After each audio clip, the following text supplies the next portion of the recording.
കഥ തുടരുകയാണ്. അങ്ങനെ രാജ്യം ആദ്യത്തെ തെരഞ്ഞെടുപ്പിലേക്ക് നീങ്ങി.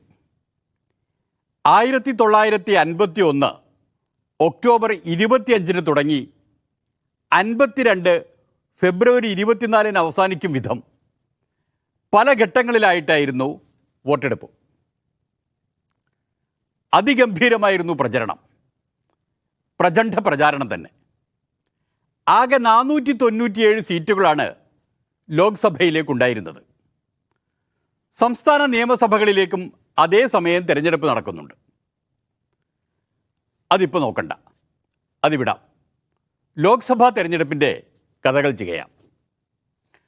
497 സീറ്റുള്ളതിൽ 472 സീറ്റിലും കോൺഗ്രസ് മത്സരിച്ചു.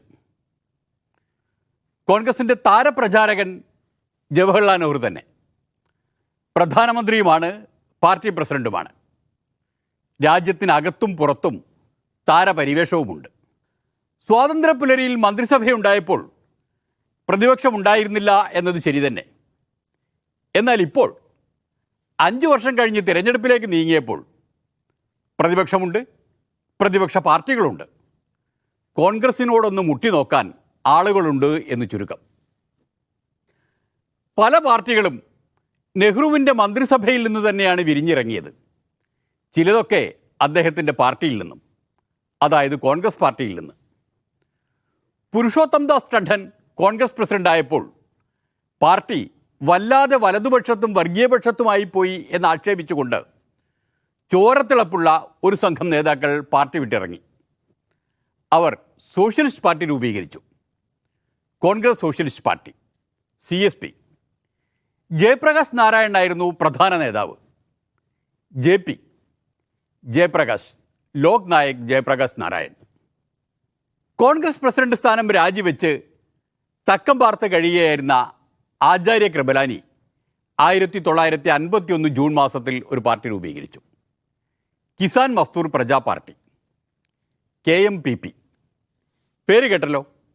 കർഷകരും തൊഴിലാളികളും മറ്റധ്വാനിക്കുന്ന ജനവിഭാഗവുമായിരുന്നു അവരുടെ ലക്ഷ്യം. ആന്ധ്ര കേസരി എന്നറിയപ്പെട്ടിരുന്ന T. പ്രകാശം, കേരള ഗാന്ധി, K. കേളപ്പൻ തുടങ്ങിയവരൊക്കെ KMPPയുടെ നേതൃനിരയിലുണ്ടായിരുന്നു. കമ്മ്യൂണിസ്റ്റ് പാർട്ടി നേരത്തെ തന്നെ രംഗത്തുണ്ട്. Indian communist party, CPI. ഇത്രയും ഇടതുപക്ഷത്ത്. നിയമമന്ത്രിയായിരുന്ന ഡോക്ടർ അംബേദ്കർ രൂപീകരിച്ച പട്ടികജാതി ഫെഡറേഷനുണ്ട്.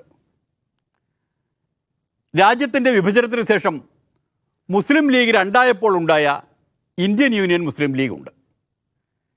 ഭരണഘടനാ നിർമ്മാണ സഭയിൽ തന്നെ മുസ്ലിം ലീഗ് സാന്നിധ്യം വ്യക്തമാക്കിയിട്ടുണ്ട്. മദ്രാശി സംസ്ഥാനത്തൊക്കെ അതിനൊരു അംഗത്തിന് ബാല്യവുമുണ്ട്.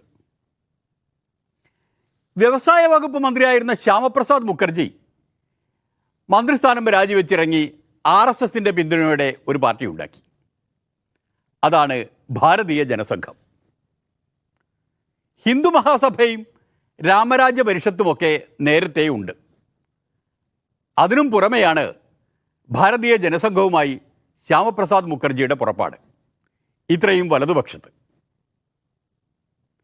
ഇത്രയും പാർട്ടികൾ അണിനിരന്നിരിക്കുമ്പോഴാണ് ആദ്യത്തെ തെരഞ്ഞെടുപ്പിലേക്ക് കടക്കുന്നത്. കാത്തിരിക്കാം.